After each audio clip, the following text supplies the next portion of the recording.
నమస్కారం star hospital సుఖీభవకు స్వాగతం।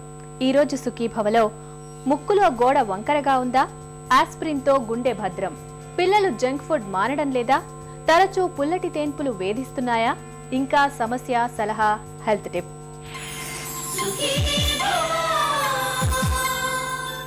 జలుబు చేయకపోయినా మనలో కొంతమందికి తరచూ ముక్కు రంధ్రాలు బిగుసుకుపోతూ ఉంటాయి।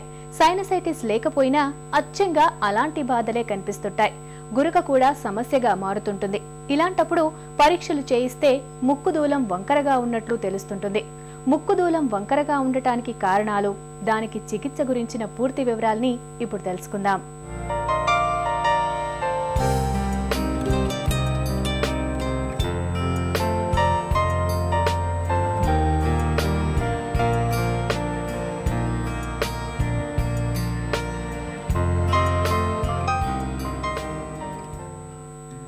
సహజంగా ముక్కుదూలం ఎలాంటి వంకర్లు లేకుండా కోటేరులాగా నిటారుగా సూటిగా ఉంటుంది।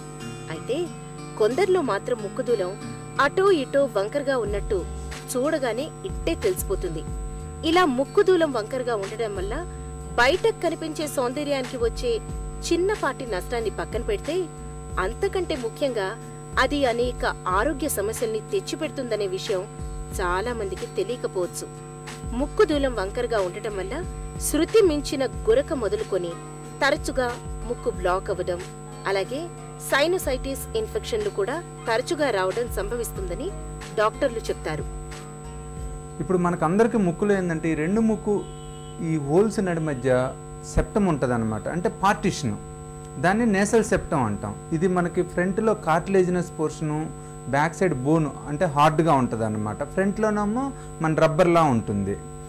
ఇది ఎప్పుడైనా వంకర వచ్చినట్టయితే దాన్ని డీవియేటెడ్ నేసల్ సెప్టమ్, అది మనకి రబ్బర్ పార్ట్లో అయినా కావచ్చు, లోపల ఉన్న బోన్ హార్డ్ పోర్షన్ అయినా కావచ్చు అనమాట, దాన్ని డీవియేటెడ్ నేసల్ సెప్టమ్ అంటాం అనమాట। సాధారణంగా ఈ డీవియేటెడ్ నేసల్ సెప్టానికి కారణమే ఉండదండి।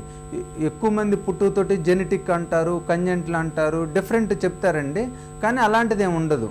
ఇది మామూలుగానే కొంచెం బోను వంకర ఉంటుందండి, 100లో 80-90 మంది కొద్దిగా వంకర ఉంటుంది, ఎక్కువ వంకర ఉండదు, కానీ ఒక 5-10 మందికి మట్టి కొద్దిగా వంకర ఎక్కువ ఉంటుంది।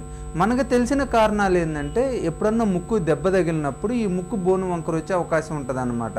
అట్టని మిగతా కారణాలు ఏమీ చెప్పలేమంటే యూజువల్గా కాదండి, దెబ్బ తగలటమే కన్ఫర్మ్డ్ కారణం, మిగతాది ఏదన్నా ఉందంటే పేషెంట్కి మామూలుగా అది బోను వంకర వచ్చిన కింద లెక్కండి।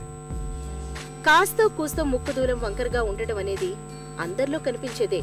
అయితే ముక్కుదూలం వంకర మరీ తీవ్రంగా ఉండి అది ముక్కులో శ్వాసను అడ్డుకోవడం, ముక్కులో తరచుగా రక్తం కారడం, అలాగే సైనోసైటిస్ ఇన్ఫెక్షన్ అదే పనిగా రావడం లాంటివి సంభవిస్తే మాత్రం తప్పనిసరిగా డాక్టర్ని సంప్రదించాలి।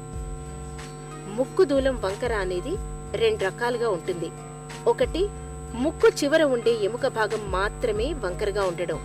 రెండోది, ముక్కుదూలం పూర్తిగా ఎస్ ఆకారంలో ఉండడం। ఇలా ముక్కుదూలం వంకర కావడానికి కారణం కాన్పు సమయంలో గాని, లేదంటే వేరే సందర్భాల్లో గాని ముక్కుకు ఏదైనా ప్రమాదం సంభవించడం వల్ల ఇలా ముక్కుదూలం వంకరగా తయారవుతుందని డాక్టర్లు చెప్తారు। ఈ ముక్కులో బోన్ వంకర ఉన్న వాళ్ళకి అందరికీ ఫస్ట్ ఎండోస్కోప్ ద్వారా ముక్కును పూర్తిగా పరీక్ష చేయాలండి। సపోజ్ ముక్కులో బోన్ వంకరే ఉంది, ఇంక వేరే ప్రాబ్లం ఏమీ లేదనుకోండి, మనకి ఎండోస్కోపిక్ ఎగ్జామినేషన్ ఒక్కటి సరిపోతుంది అనమాట। అలా కాకుండా వాళ్ళకి ఏదన్నా పోస్ట్ నేసల్ డ్రిప్, గొంతులోకి ఉమ్ము రావటం కానీ, తలనొప్పి కానీ, లేదంటే ముఖం అంతా ఫుల్గా ఉన్నట్టు ఏదో ఉన్నట్టుగానే ఉన్నట్టయితే వాళ్ళకు ఒకసారి సిటీ స్కాన్ చేయించడం మంచిదండి। ఈ కొంతమంది డిఎన్ఎస్ ఉన్నోళ్ళలో సైనసైటిస్ ప్రాబ్లం కూడా ఉంటుంది అన్నమాట।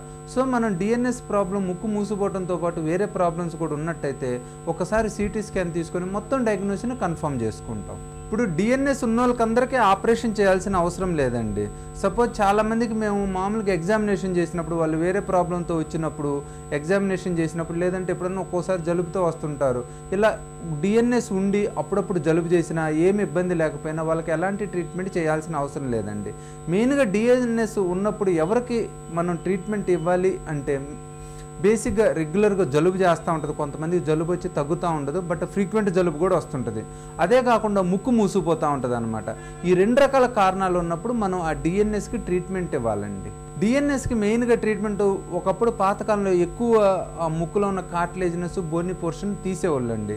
కానీ ఇప్పుడు కొత్తగా ఈ సెప్టోప్లాస్టీ అనే విధానం ద్వారా ఎండోస్కోప్ తోటి లేజర్స్ పెట్టి కరెక్ట్గా ఎక్కడైతే వంకర ఉందో ఆ వంకర పోర్షన్ని తీసేయగలుగుతున్నాం అనమాట. అలా తీసేయటం వల్ల మెయిన్ అడ్వాంటేజ్ ఏంటంటే ఫ్యూచర్లో వాళ్ళకి ఈ ముక్కు కాస్మెటిక్ ప్రాబ్లమ్స్ కానీ లోపల వేరే హోల్ పట్టడం అలాంటి కొన్ని ఆల్మోస్ట్ లేకుండా చేయగలుగుతున్నామండి. దాంతోపాటు ఈ లేజర్ వచ్చిన తర్వాత ఏమవుతుందంటే ఎగ్జాక్ట్గా మనకి ఎక్కడైతే ఈ బోను వంకర స్పర్రు డివేటెడ్ నేసల్ సెప్ట్ ఉందో ఆ కొంచెం వాటికి తీసేసి వదిలేసినట్టయితే అసలు మన షేప్లో ఎలాంటి తేడా ఉండదు అనమాట. సో ఇలా బోను వంకర ఉన్నోళ్ళు ఏమన్నా ఆపరేషన్ అడ్వైజ్ చేస్తే ఏమాత్రం ఆలోచించకుండా ఆపరేషన్ చేసుకోవచ్చు. ఎందుకంటే ఆ వంకర వాటికే తీసామనుకోండి మనకు వేరే సైడ్ ఎఫెక్ట్స్ ఏమి ఉండవు అనమాట. దానివల్ల గాలి మనకి ఫ్రీగా వెళ్ళిపోతుంది.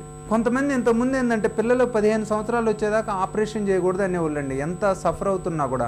ఇప్పుడు అలాంటిది ఏమి లేదండి, 5 సంవత్సరాలు దాటిన వాళ్ళకి మనం ఆపరేషన్ చేయొచ్చు అనమాట. సో పిల్లల్లో కూడా డిఎన్ఎస్ ఉంటే 5 సంవత్సరాల కన్నా ఎక్కువ ఉంటే వాళ్ళకి ఇబ్బంది కలుగు చేస్తూ ఉంటే వాళ్ళకి ఆపరేషన్ చేసి దాన్ని సరిచేసి వాళ్ళకి గాలి ఫ్రీగా వచ్చేటట్టు చేయొచ్చండి.